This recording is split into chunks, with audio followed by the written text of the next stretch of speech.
Hey everyone, welcome back to my mini vlog. বিয়া ঘৰখনৰ মুখ্য আকৰ্ষণ হৈছে হেপি আৰু ইফালে দৰা আহিবলৈ হ'ল সেইকাৰণে সবে জোৰদাৰ প্ৰস্তুতিত লাগি গ'ল আৰু ইফালে ককাই ভনীয়েকক লৈ নোৱাবলৈ গৈ আছে।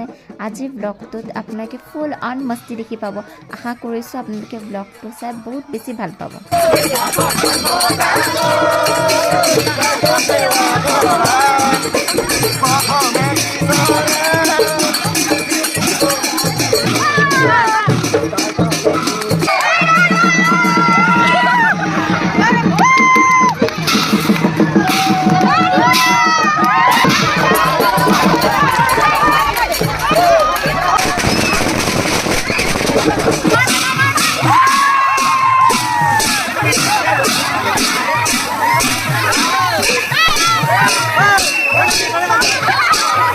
ইফালে বিয়াৰ প্ৰস্তুতি চলি আছে আৰু আনফালে চলি আছে ডান্স।